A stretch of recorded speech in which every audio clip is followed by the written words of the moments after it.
Good evening, friends, for the September meeting of Inform. See, last few weeks in the Inform chat WhatsApp group, there were discussion about putting in TC catheter without guidance and some issues in renal biopsy. So we picked up the agenda from those discussions, and we thought we'll discuss on putting in catheter out of necessity or out of need in our place without the mandatory guiding facilities. And in the recent avatar also there was a paper where people are giving large numbers where they have done without CM guidance.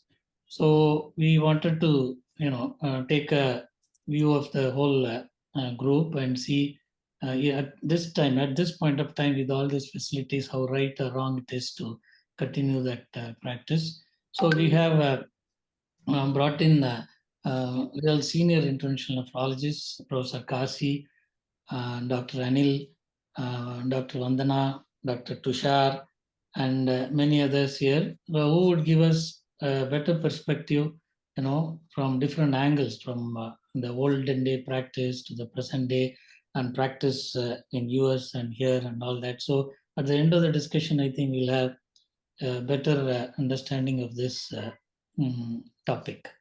And we have Vineet Baira did an interesting thing. He took a polling through WhatsApp, which was very nice. It was online. It was giving the results. As you vote, you get the the percentage of voting on either side.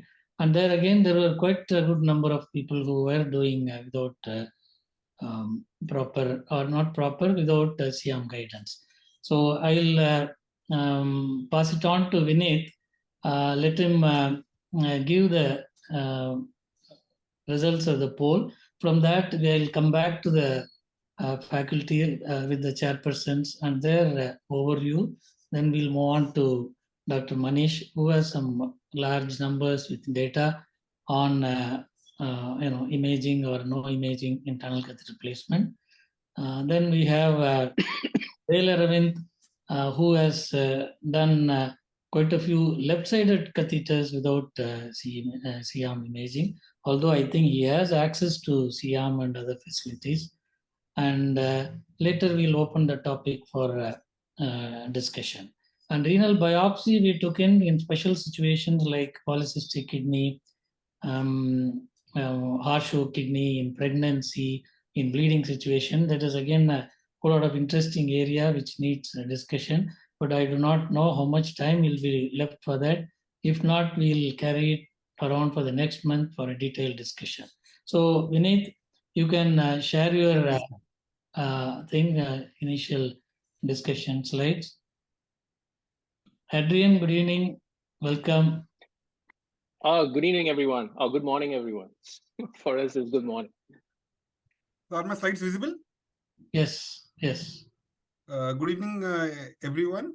So during this discussion, me and Bala sir, we are discussing that is there actually anyone who is doing it without fluoro? Maybe a couple of people who are doing it over the country. So we thought, let us do a poll. So we have number of students and junior nephrologists and resident hearing this conversation. So the message I want to give you is that the gold standard of tunnel catheter insertion still remains a fluoroscopic guidance. It's the standard of care. So we are not questioning that. We are discussing and debating some special situations like a COVID situation where you don't have access to fluoro, or some emergency situation, or in conditions where you don't have, where you have to choose that, do I not put a perm cath or do I put it, in the absence of fluoro? So only those situations we'll debate. So we did a small WhatsApp poll that asking all the nephrologists, what is the practice pattern of insertion of tunnel catheters at your center? And around 100-150 people participated. So 100% pure fluoroscopic insertions were done by about 71 nephrologists. And few people like me, in fact, did fluoroscopy in the majority of the cases, and few without a fluoroscopy where you did not get the facility or you didn't have access. 33 individuals did most of their insertions without a fluoro. And only for complicated cases or left tunneled catheter, they used a fluoro. 17% did all their insertions without a fluoro. So this was the data. We tried to break it down and try to ask that what is the underlying reason that why are you not using fluoro? So around 6 felt that it is not available in their center, so they had no access. And the most common cause was a limited access to fluoro. Generally, in our hospitals, there is hardly 1 or 2 fluoro or a cath lab. It is under the cardiology or IR. So many nephrologists don't have access to a fluoro. So that is the reason some of them are doing it occasionally without fluoro. Very few felt that they were actually not well versed to do a fluoroscopic insertion, but it was a very small subset. 1 or 2 felt that to avoid radiation exposure, they didn't want to do fluoro.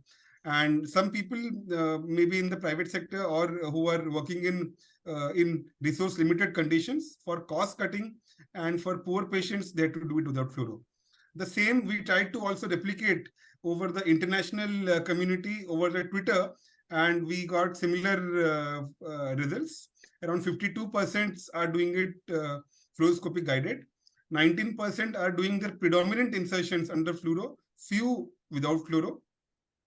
And around 14% are doing only complex cases with, by fluoro, while most of their insertions still remain without the fluoroscopy. And 14% are doing all their insertions without fluoroscopy. So that's a brief poll just to start the discussion on this topic. And I will stop sharing the screen. That's all from me. Yeah, so let's take few comments from our seniors. Dr. Kashi, before listening to the argument for either side. Yes, sir. Yeah, unmute. I just want to, in our hospital, we have a fluoro available, but then, it will be available to us only after the cardiologists finish their work, which will be late in the evening. And normally we do it in the theater under CM guidance. It is a little expensive, but then as a routine, we do the perm-cath tunnel insertions under perm-cath under CM guidance. I just want to take you back to my pre-training days in the 1970s, where I learned to do subclavian by myself. Those days, subclavian cannulation was not done anywhere in the medical wards. And I heard a professor mention, you give me a needle and a catheter, I will do the subclavian here. It was in a CME meeting at that time. So he just explained the method. And at that time, I was assistant professor of medicine in a medical college. I had to do the death certificate for everyone who died in the night duty time. And as a protocol, we had to do intracardiac adrenaline injection and then external cardiac massage, etc. Instead of giving intracardiac adrenaline through an LP needle, I tried to do the subclavian cannulation, not cannulation, just subclavian puncture with the LP needle, and then push in the adrenaline and then give extracardiac massage. Normally, nobody survives, but that was a protocol. Now, that is how I learned the subclavian. Then during my training, we were doing femoral catheters. We were not doing subclavian or jugular. And when during femoral catheters, there are a few things that people may not know. Those days for acute kidney injury or acute renal failure, as it used to be called, one access was one femoral, single lumen femoral catheter. Double lumen femoral catheter was not available in the early 80s. Single lumen femoral catheter on one side and another single lumen catheter on the other side. Then subsequently, we started doing the single lumen catheters both on the same side, and then remove those catheters and then reinsert them for the next dialysis of acute renal failure. Subsequently, we had to do blind insertion without ultrasound guidance, the jugular. Only thing is to mark the surface marking and then palpate the carotids and then just go lateral to the carotids in that direction and then get into the jugulars. Thereafter, we had to do blind perm-cath without ultrasound because ultrasound was not available. I'm talking about early 90s, late 90s. When doing a blind procedure like that, the one thing that one has to remember is to keep your mind at the tip of the needle. The tip of the needle to hit the jugular vein, and the tip of the dilator, whether it is going down smoothly, and then the tip of the catheter also. You keep your mind at the tip of the needle. Most of the times you are, and there should be no pressure. It has to go in smoothly. By observing these things, we have not had many complications, but we have also had our own misadventures. The guide were going into the subclavian and towards the axillary artery, and then the catheter also going into the axillary artery, where you know it only when you take a check X-ray after the procedure. All these complications we have had. But when you have fluoroscopy and you have easy access to fluoroscopy, that problem can be solved. We have also had left-sided perm catheter insertion. The catheter position appeared good on the C arm, but there was no blood flow. And then when we put some dye into that catheter, it was in the mediastinum. So these are things that really happen. Okay. I have also already shared in this forum our experience on the femoral catheters. Femoral perm cath. We had about 3 or 4 cases of femoral perm cath functioning well for more than 1.5 years, and then the patient opted out of dialysis or something. Not with the functioning catheter, the patient had died.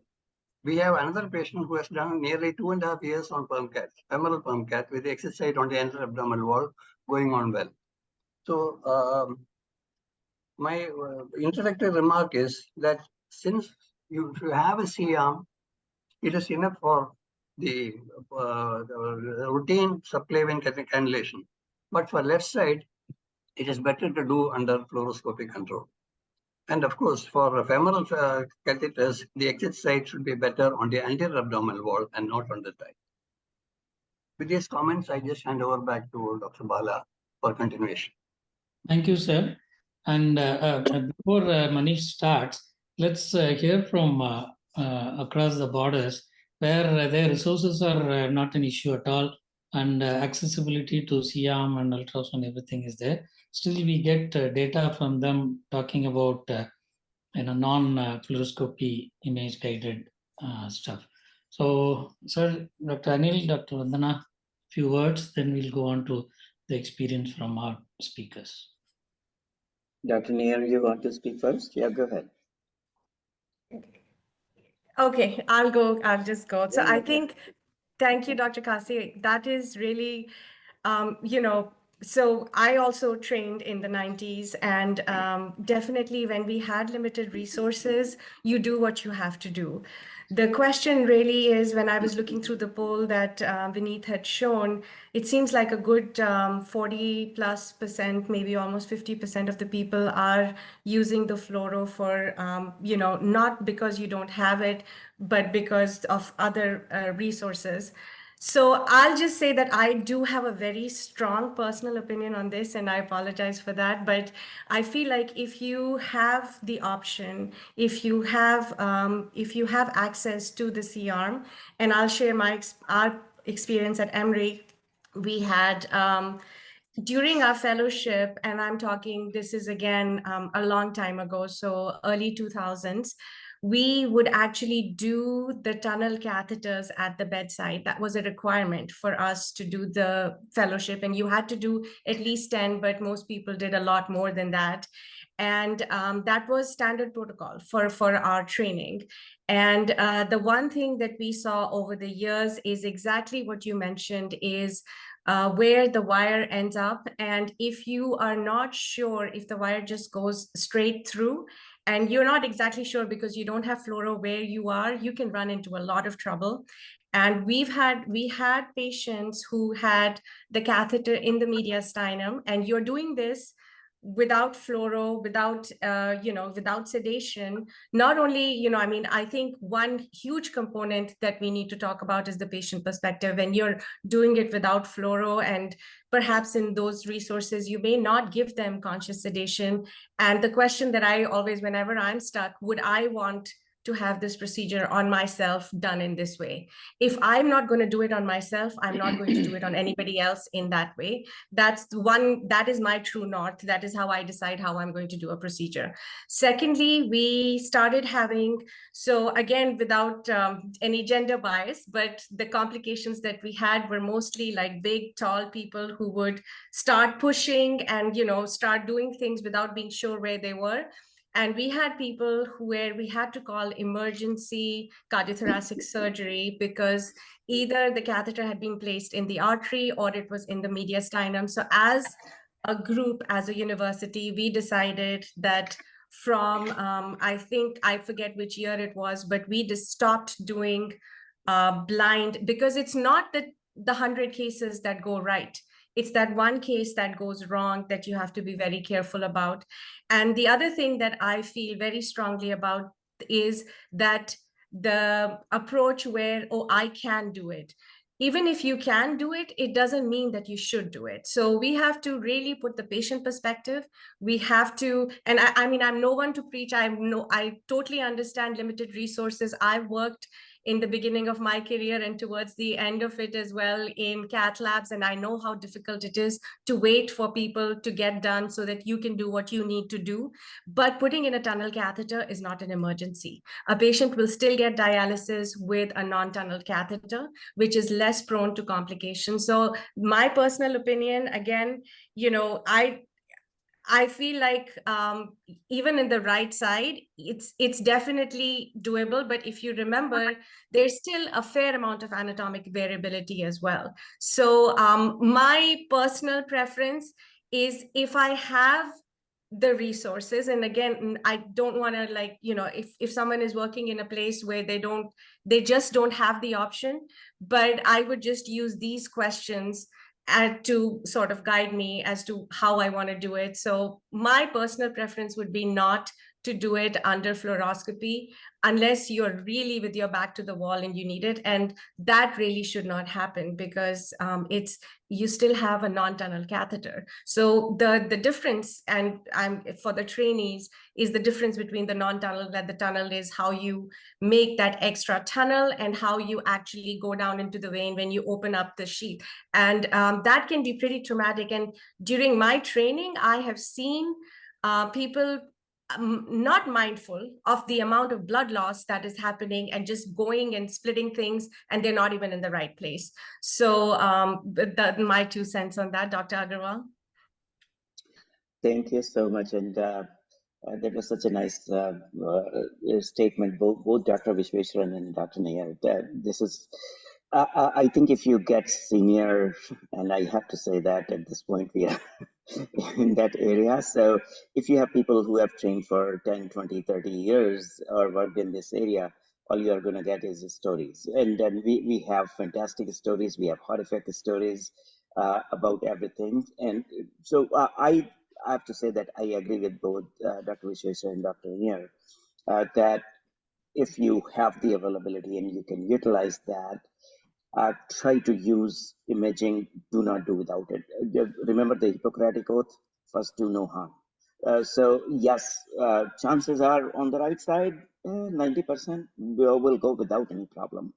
But in those 10, think of those 10%. Who is that 10% who is going to get impacted by that? So I just have to relate to that. I will be very brief.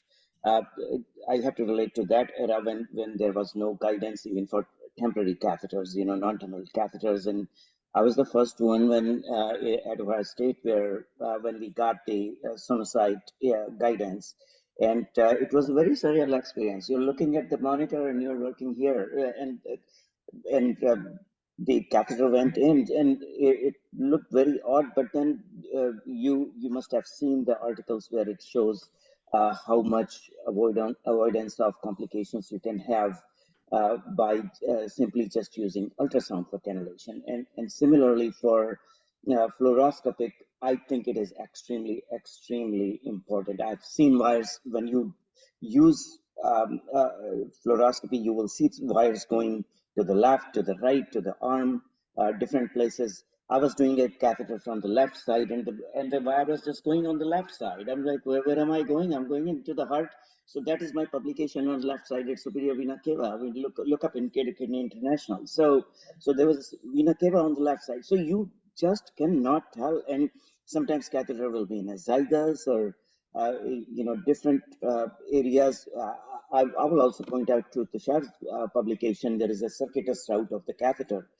So there can be in any such situation. Plus, you have to have the right tip placement. So avoidance of injury, having you put in a catheter, works for a few days, it stops. That doesn't help either. So and that does not save cost to the patient to undergo the procedure twice. It does not save the cost to the patient if you have complication, have to call surgeon or have something else. So if you can, and it's not life-threatening emergency, and as Vanna said, tunnel catheters are not life-saving emergencies. I would really like to dissuade you from not utilizing imaging guidance. It is, at least in the United States, it is the standard of practice. I think it is in India as well. So please, there's nothing to feel very good about, okay, I did it without utilizing imaging. You might feel like that, but please stay away from that thought. It's not a safe practice. One last thing. So remember, interventional nephrology, even though it's been 30 years, it's still a young branch. There are turf battles, surgeons, radiologists, any opportunity they get to blame us, they will be quick to blame. I'm sorry, there might be some surgeons and radiologists in here too, but it's a tough battle. So all it takes is a couple people to die because we were being a little bit, feeling a little bit on the side of being brave and saving cost. You kill two people, and the entire interventional nephrology in India will be at jeopardy. There will be a debate, and everybody will be up in arms that these guys don't know how to do it, so they should not be doing it. So once again, there are some standpoints. I think it's great that you can do it without it, but there is really no glory in doing it without the imaging. So with that, I will stop. Otherwise, there will be no session here. Thank you. Thanks, Dr. Thank you, Dr. Anil. Dr. Tushar, we got your review put up in our group. When do they prefer ultrasound? And there I don't think people would be going without CM. So when do they prefer ultrasound over CM? Tushar, is he around? Yeah, hi Bala, and yes, I echo everything that was said by everyone prior to me, and actually what Vineet summarized, I think that's the gold standard, yes. But at the same time, my views have evolved over time. Having seen different situations in different countries, and the practice that it's absolutely essential is, I think, not necessarily true, and there are caveats. And as long as we follow those caveats, it is relevant that we can at least debate on this topic, that can we place safely a tunnel catheter without using fluoroscopy in certain specific situations. And I think the debate should be, what are those specific situations? COVID has taught us a lot of things, and I think we should learn from that experience. Even in countries where the resources are unlimited. I mean, at Cleveland Clinic, I placed about 1,000 catheters in about 2.5 years during the COVID time. All were tunnel catheters in ICU in an acute situation. Some were at bedside, or most of them were at bedside. And so, yes, it is possible to safely place. Again, defining the caveats is more important. And blind is an absolute no, but ultrasound clearly has advantage. And the fact that you can track the wire with a cardiac probe, you can really see the J-tip of the wire in the right atrium. So that kind of gives you an added advantage, takes you away from dependence on fluoroscopy in those selected patients. Again, I think the emphasis should be selected patients. And from what Vandana mentioned, I would add on to that patient experience and patient needs. Why should a patient get a tunnel catheter from a radiologist at midnight? That was the practice at Cleveland Clinic. Radiology would place or call the ICU patients down to the fluoroscopy room at midnight. Why should a patient be subjected to a procedure in the middle of the night when you can still safely do it in those selected group of patients with the use of ultrasound and a cardiac probe? So yes, those are some of the situations where even if fluoroscopy is available, it should be safe to place a catheter. Things like on the right side, first catheter, availability of ultrasound and a cardiac probe, I think we can still safely place it. And I think Manish has his series, which we discussed at Avatar recently, and I think that should give us some idea about what I'm talking about, and the series probably highlight some of the selected situations. Thank you, Tushar. Manish, you can share your screen, but as a offshoot of this is that we can learn from people who are doing without imaging some nuances and techniques which will make it even more safer when we do it with imaging. So I think those little points, if we can learn from them, I think it is going to make us more better and empower us to do safe procedures. I think Dr. Manish,